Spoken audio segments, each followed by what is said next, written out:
Hi hello welcome viewers, welcome to my channel magic notes Tamil. நாம் இன்றைக்கி நம்ம சேனலில் நாயன்மார்களில் ரொம்ப முக்கியமானவங்களாக இருக்கிற திலகவதி அம்மையாரை பற்றி பார்க்க போகிறோம். அதுக்கு முன்னாடி நம்ம சேனலை சப்ஸ்கிரைப் பண்ணாதவங்க எல்லாம் சப்ஸ்கிரைப் பண்ணிங்க, மறக்காமல் பெல் ஐக்கானையும் ப்ரெஸ் பண்ணிங்க. தமிழ்நாட்டில் திருமுனைப்பாடிங்கிற நாட்டில் திருவாமூரில் சைவ வேளாளர் மரபில் புகழனார் என்ற ஒரு புண்ணியவாளர் தனது மனைவியாகிய மாதினியோட சிறப்பாக குடும்பம் நடத்தி வராரு. இந்த புகழனார் மாதினி தம்பதிக்கு முதல் குழந்தையா திலகவதியார் பிறக்கிறாங்க. திலகவதியார் பிறந்து கொஞ்ச நாளைக்கு அப்புறம் ஒரு ஆண் குழந்தை பிறக்குது. அந்த ஆண் குழந்தைக்கு மருள் நீக்கியார்னு பேர் வைக்கிறாங்க. அக்காவும் தம்பியும் ரொம்ப சந்தோஷமாக குடும்பத்தில் வாழ்ந்துக்கிட்டு வராங்க. திலகாவதிக்கு 12 வயசானதும் திருமண பேச்சு எடுக்கிறாங்க. நல்ல குடியில் பிறந்து நல்ல சிவபக்தனாக இருக்கிற கலிப்பகை என்பவரை திலகாவதிக்கு பேசி முடிக்கிறாங்க. இந்த நேரத்தில் வடநாட்டு அரசன் படையெடுத்து வர படை தளபதியாக இருக்கிற கலிப்பகை வடநாட்டு போருக்காக போகிறாரு. இந்த நேரத்தில் திலகாவதியாரோட அப்பா புகழனார் இறந்து போயிடுறாரு. இந்த அதிர்ச்சி தாங்காமல் அவங்க அம்மா மாதினியாரும் இறந்து போயிடுறாங்க. ரொம்ப ஆதரவற்ற நிலையில் இருக்கிற 2 குழந்தைகளையும் அந்த உற்றார் உணர்வுகள் எடுத்து வளர்க்குறாங்க. மேலும் வடக்கே போருக்கு போன கலிப்பகையாரும் இறந்து போயிடுறான் போரில். இந்த அதிர்ச்சியான செய்திகளை அடுத்தடுத்து கேட்ட திலகவதியார், என்னோட அருமை தாய் தந்தையர்கள் உயிரை விட்டாச்சு, எனக்கு மனம் பேசின கலிப்பகையும் வீர மரணம் அடைஞ்சாச்சு, இனி நான் உயிரோடு இருந்து புரோஜனம் இல்லைன்னு கருதி தற்கொலை பண்ண முயற்சி பண்ணுறாங்க. இதை பார்த்துக்கிட்டு இருக்க தம்பியாகிய மருள் நீக்கியாரும் அவனும் உயிரை விட முயற்சி பண்ணுறான். இதனால் திலகவதியார் தன்னோட தம்பிக்காக உயிர் வாழ முடிவு பண்ணுறாங்க. அக்காவோட ஆதரவில் வளர்ந்த மருள் நீக்கியார் கல்வி கேள்விகள் எல்லாம் சிறந்து வழங்கினார்.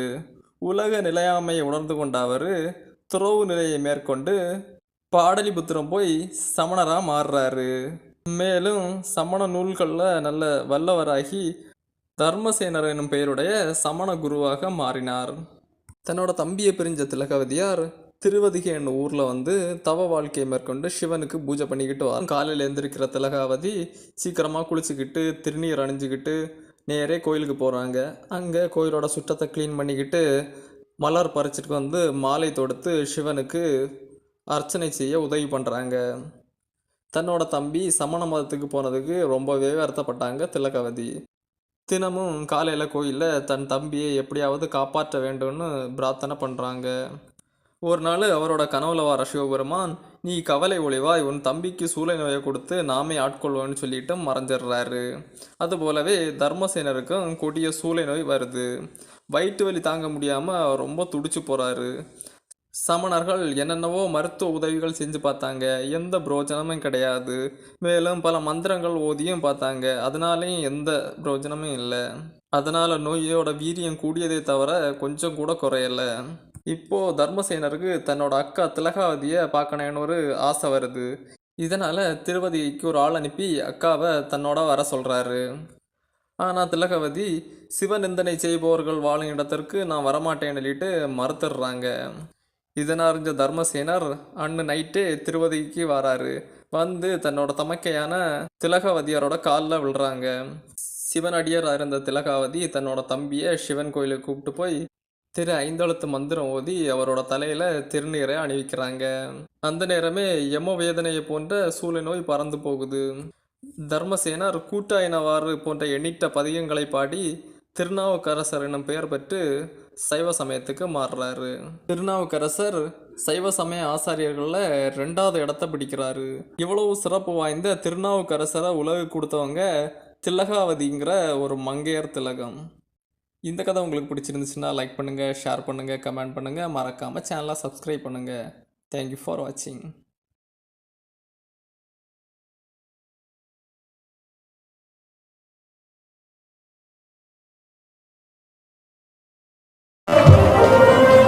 யார் எழுத்தாலும் பரவாயில்லை, நாம் ஆக்கும் குடியல்லோம், நமனை அஞ்சோம், நரகத்தில் இடர்படும், நடலை எல்லோம், ஏமாப்போம், பிணியறிவோம், இடைவோம் அல்லோம், இன்பமே என்னாலும் துன்பமில்லை, தாம் யாருக்கும் தன்மையல்ல தன்மையான சங்கரன் சங்க வெண் குடையோர் காதில் கோமார்க்கே மீளா ஆளாய் கொய்மரச் சேவடி இணையே குறுகினோம்.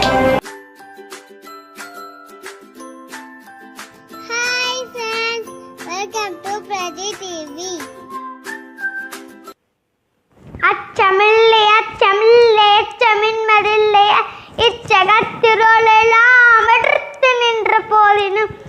அச்சமில்லை அச்சமில்லை அச்சமில்லையே துச்சமாக எண்ணி நம்மை தூர செய்த போதினும் அச்சமில்லை அச்சமில்லை அச்சமின்மதில்லையே பிச்சை வாங்கி ஒன்று மொழிக்க பெற்று விட்ட போதினும் அச்சமில்லை அச்சமில்லை அச்சமின்மதில்லையே இச்சை கொண்ட பொருள் எல்லாம் இழந்து விட்ட போதினும் அச்சமில்லை அச்சமில்லை அச்சமின்மதில்லையே அச்சனிந்த கொங்கை மதர் கண்கள் வீசு போதினும் அச்சமில்லை அச்சமில்லை அச்சமின்மதில்லையே நச்சை வாழை கொண்டார்ந்து நண்பர் விட்டு போதினும் அச்சமில்லை அச்சமில்லை அச்சமின்மதில்லையே பச்சையுனி ஐந்த வெற்படைகள் வந்த போதினும் அச்சமில்லை அச்சமில்லை அச்சமின்மதில்லையே உச்சி மீது வானிடிந்து வீழ்கின்ற போதினும் அச்சமில்லை அச்சமில்லை அச்சமின்மதில்லையே.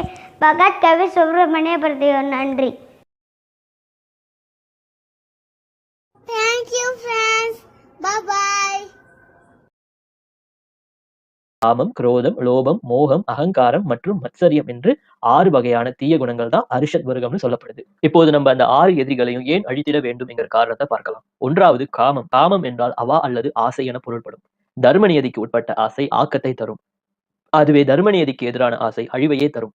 பணம், பொருள், புகழ், பதவி போன்றவற்றின் மீது தீவிர ஆசை கொள்வது குற்றமாகும். எனவே ஆசையை அடக்கிவிட வேண்டும்.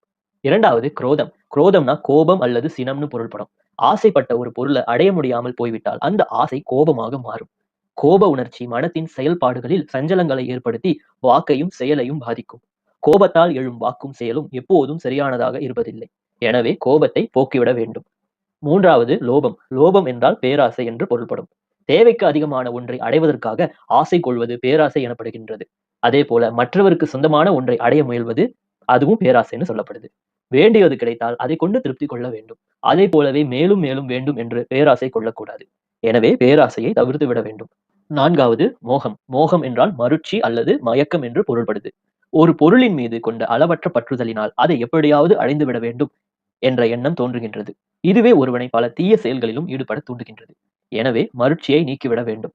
ஐந்தாவது அகங்காரம். அகங்காரம் என்றால் இருமாப்பு அல்லது செருக்கு என பொருள்படும்.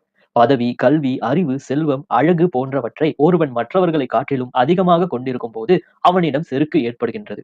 அகங்காரம் என்ற எதிரி ஒருவனின் மனத்தில் அவன் மற்றவர்களை காட்டிலும் உயர்ந்தவன் என்ற கண்மூடித்தனமான நம்பிக்கையை தூண்டுகின்றது. இதனால் அவன் சக மனிதர்களிடம் மரியாதை மற்றும் கருணை போன்ற அடிப்படை நற்குணங்கள் இன்றி செயல்படுகின்றான். ஆகவே செருக்கை ஒழித்து விட வேண்டும். ஆறாவது மத்சரியம். மத்சரியம் என்றால் பொறாமை என பொருள்படும். தன்னை விட வேறு எவனும் கல்வி, பதவி, அறிவு, செல்வம் போன்றவற்றில் உயர்ந்து விடக்கூடாது என்ற ஒரு எண்ணம் தான் பொறாமை எனப்படுகின்றது. மற்றவர்களின் அறிவாற்றல், திறமைகள், செல்வம் போன்றவற்றை கண்டு பொறாமை கொள்பவர்கள் அவற்றை எப்படியாவது அழித்து விட வேண்டும் என்று எண்ணம் கொள்வார்கள். இத்தகைய ஒரு எண்ணம் உண்மையில் தன்னைத்தானே அழித்துக் கொள்ள விதைக்கப்பட்ட விதை என்பதை அவர்கள் அறிகிலர். ஆகவே பொறாமையை அகற்றிவிட வேண்டும். இறுதியாக இறைவனின் முழுமையான திருவருளை அடைய எண்ணம் உள்ளவர்கள் முதலில் இந்த 6 தீய குணங்களையும் அழித்து விட வேண்டும். அன்றாடம் இறைவனின் நாமத்தை ஜபிக்க வேண்டும். மந்திர உச்சாடனம் செய்ய வேண்டும். தேவாரம், பிரபந்தம் பாட வேண்டும். பகவத்கீதையை கற்க வேண்டும். மேலும் திருக்குறளை கடைபிடிக்க வேண்டும். எனவே இது போன்ற நல்ல நல்ல செயல்களில் ஈடுபாடு காட்டுவதன் மூலமாக காமம், குரோதம், லோபம், மோகம், அகங்காரம் மற்றும் மத்சரியம் என்ற 6 வகையான தீய குணங்களும் மனிதனை விட்டு நீங்குகின்றன. அரிஷத் வர்க்கம் என்று சொல்லப்படுற இந்த 6 எதிரிகளும் மனிதனை விட்டு நீங்கிவிட்டால் மனிதனுக்கு கண்டிப்பாக இறைவனின் திருவருள் முழுமையாக கிடைக்கும். நன்றி. வணக்கம் மாணவர்களே, தமிழோடு 2 நிமிடங்கள். இன்று குமரகுருபர சுவாமிகள் எழுதிய நீதிநெறி விளக்கம் எனும் இலக்கிய தொகுப்பிலிருந்து ஒரு செய்யுளை காண்போம். மெய்வருத்தம் பாரார், பசி நோக்கார், கண் துஞ்சார், எவ்வெவர் தீமையும் மேற்கொள்ளார், செவ்வி அருமையும் பாரார், அவமதிப்பும் கொள்ளார், கருமமே கண்ணாயினார். இச்செய்யுள் ஒருவர் நினைத்த காரியத்தில் வெற்றி பெற உறுதி கொண்டு விட்டால் அவர் எத்தகைய மன உறுதி கொண்டவராக இருக்க வேண்டும் என்பதை விளக்குகின்றது. ஒருவர் தான் நினைத்த செயலை முடித்திடும் மன உறுதி பெற்றவராக இருந்தால் அச்செயல் முடிவு பெறும் வரை உடல் நோயையும் பசியையும் தூக்கத்தையும் பொருட்படுத்தக்கூடாது. மேலும் பிறர் தனக்கு செய்யும் தீங்கினையும் காதுக்கு இனிய பாராட்டு சொற்களையும் காதுக்கு மனதுக்கு வெறுப்பை தரக்கூடிய அவமான சொற்களையும் கருதாமல் அச்செயலிலேயே கருத்தூன்றி இருப்பவராக இருப்பார். செயலில் வெற்றியடைய உறுதியான எண்ணம் கொண்ட ஒருவர் வேறு எந்த சிந்தனையும் இல்லாமல் எடுத்த காரியத்தில் நினைத்த நோக்கத்தில் உறுதியாக இருப்பார். நன்றி மாணவர்களே. தெய்வ நிலை அடைவதற்கு எப்படி வாழ வேண்டும் அப்படிங்கிற மொத்த சாரத்தையும் அந்த மனிதன் அந்த புத்தகத்தில் சொல்லியிருக்கிறான். 1000 ரூபாய் தொகுத்து கொடுத்துருக்கான் பையன், தயவு செய்து வாங்கி, வேற எந்த புத்தகம் வாங்காதீங்க. அந்த அர்த்தமுள்ள புத்தகம் அந்த புத்தகத்தை மட்டும் ஒரு வாழ்க்கை ஒரே ஒரு வாங்கி படிங்க. என் வீடு என் வாசல் என் தோட்டம் எனக்கு வரும் கூட்டம் என்று நினைப்பவர்கள் எல்லாம் மடையர்கள். நீ ஏறுகிறாய் என்றால் அவன் ஏற்றிவிட்டு வேடிக்கை பார்க்கிறான் என்ற அர்த்தம். நீ இறங்குகிறாய் என்றால் உன்னை சிந்திக்க வைக்கிறான் என்ற அர்த்தம். உனது பெருமை கடவுளின் மகிமை, உனது சிறுமை கடவுள் உனக்கு தரும் அடக்கம். எப்போது நீ நினைத்தது நடக்கவில்லையோ அப்போது உனக்கு மேலே ஒன்று வேலை செய்கிறது என்ற அர்த்தம். அதற்கு பெயர்தான் விதி. வீரன் வெற்றி பெற்றால் வீரத்தால் விளைந்தது, கோழை தோல்வியுற்றால் கோழைத்தனத்தால் வந்தது. வீரன் தோல்வியுற்றாலோ கோழை வெற்றி பெற்றாலோ விதியின் பிரவாகம். எடுத்து வைக்கிற அடியெல்லாம் வழுக்குது, என்ன செய்வது? நின்று விடு, முடிவை கடவுளத்திலே விட்டு விடு. அவன் மீது நம்பிக்கை இல்லை என்றால் காலத்திடம் விட்டு விடு. நடுக்கடலில் தத்தளிக்கும் ஆளே இல்லாத படகு கூட என்றோ ஒரு நாள் ஏதோ ஒரு கரையை போய் சேரும். கடவுளே இல்லை என்று வாதிடுவோரும் நீண்ட காலம் வாழ வேண்டும் என்றும் இறைவன் ஏன் விதித்திருக்கிறான்? தங்களது கொள்கைகள் தங்கள் கண் முன்னாலேயே தோல்வியடைந்து கொண்டு நொந்து போக வேண்டும் என்றுதான். உண்மையான பக்தியுள்ள சிலருக்கு நீண்ட ஆயுளை ஏன் கொடுத்திருக்கிறான்? தங்களது பக்தி நியாயமானதே என்று அவர்களும் மற்றவர்களும் உணர வேண்டும் என்றுதான். வந்தவனையும் வருகின்ற வல்வனையும் கந்தன் என்று சொல்ல கலங்கும், ஆனால் செய்தவனையும் செய்கின்ற தீவனையும் ஓர் எதிரொலியை காட்டாமல் மறையா. நீ விதைத்த வினைகளை நீயே அறுவடை செய்த பின்னால் தான் அந்த நிலத்திலே வேறு பயிர்களை பயிரிட முடியும். ஆசைகள் அற்ற இடத்தில் குற்றங்கள் அற்று போகின்றன. குற்றங்களும் பயங்களும் அற்று போய்விட்டால் மனிதனுக்கு அனுபவங்கள் இல்லாமல் போயிடுகிறது. அனுபவங்கள் இல்லை என்றால் நன்மை தீமை உணர முடியாது. தவறுகளின் மூலமே மனிதன் உண்மையை உணர வேண்டும் என்பதற்காக இறைவன் ஆசையை தூண்டி விடுகிறான். நம்மிடம் ஏதுமில்லை என்று நினைப்பது ஞானம், நம்மை தவிர ஏதுமில்லை என்று நினைப்பது ஆணவம்.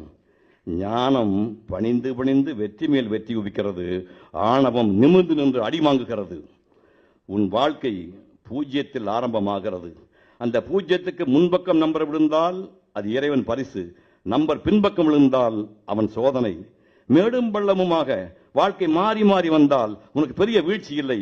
ஒரேடியாக உச்சிக்கு போய்விட்டால் அடுத்து பயங்கர சரிவு காத்திருக்கும். வீழ்ச்சியில் கலக்கமோ எழுச்சியில் மயக்கமோ கொள்ளாதே. ஆசைகள் 3 விதம்: மண்ணாசை, பெண்ணாசை, பொன்னாசை. மண்ணாசை வளர்ந்து விட்டால் கொலை விழுகிறது, பெண்ணாசை வளர்ந்து விட்டால் பாவம் நிகழ்கிறது, பொன்னாசை வளர்ந்து விட்டால் களவு நடக்கிறது. இந்த 3இல் ஓராசை கூட இல்லாதவன் மிக குறைவு. எனவே இவை கடந்து பற்றற்று வாழ்வதே உயர்ந்த வாழ்க்கை. பற்றற்று வாழ்வதென்றால் அனைத்தும் திறந்துவிட்டு ஓடிப்போய் சன்னியாசி ஆவதல்ல. இருப்பது போரும், வருவது வரட்டும், போவது போகட்டும், மிஞ்சுவது மிஞ்சட்டும் என்று சலனங்களுக்கு ஆட்படாமல் இருப்பதே பற்றற்ற வாழ்க்கை. அழகில்லாத உருவங்களை ஒதுக்காதீர்கள், அதற்குள்ளே ஆன்மா தவித்துக் கொண்டிருக்கிறது. அழகான உருவங்களுக்கு ஏங்காதீர்கள், அங்கே ஆணவம் தலை தூக்கி நிற்கிறது. பணக்காரன் வீட்டு படிக்கட்டில் ஏறாதீர்கள், அங்கே அவமானம் உங்களுக்கு காத்துக் கொண்டிருக்கிறது. மேதைகளை உச்சி உணர போடாதீர்கள், அந்த மேதைத்தனம் அத்தோடு முடிந்து விடுகிறது. செல்வம் சேர்க்க தொழில் நடத்துபவன் கடனாளியாவதும் நடக்கக்கூடியதே. சுகத்துக்காக திருமணம் செய்து கொள்பவன் தொல்லைப்படுவதும் கண்கூடானதே. வசதிக்காக கார் வாங்குபவன் விபத்துக்குள்ளாவதும் தவிர்க்க முடியாதே. சுகம் தலையாக இருந்தால் துக்கம் வாளாக இருக்கிறது. தலையை பிடித்து தூக்கினால் வாலும் கூடவே வருகிறது. பகவான் தமிழருக்கு ஒரு கோவணத்தில் இருந்த நிம்மதி ஃபரூக் மன்னருக்கு பட்டு பீதாமரன் கிடைக்கவில்லை. காஞ்சி பெரியவருக்கு கால்நடையில் கிடைத்த நிம்மதி கடன்கார சினிமாக்காரனுக்கு கார் சவால் கிடைக்கவில்லை. காலுக்கு செருப்பு இல்லாதவர்கள் காலே இல்லாதவர்களை பார்த்து ஆதரடையுங்கள். தலைக்கு எண்ணெய் இல்லையே என்று வருத்தப்படுகிறவர்கள் தலைக்கு முடியே இல்லாதவர்களை பார்த்து ஆதரடையுங்கள். யானை மீது ஏறி கீழே விழுபவனை பார்த்து யானையை வேண்டாம் என்று முடிவு செய்யுங்கள்.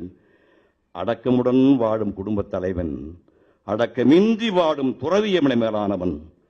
பொறுமையிலும் உயர்ந்த தவம் இல்லை, திருப்தியிலும் உயர்ந்த இன்பமில்லை, பேராசை மிஞ்சிய தீமை இல்லை, கருணையை மிஞ்சிய அறமில்லை, மன்னித்தலை விட பெரிய ஆயுதம் உலகில் எதுவுமே இல்லை. நன்றி, வணக்கம்.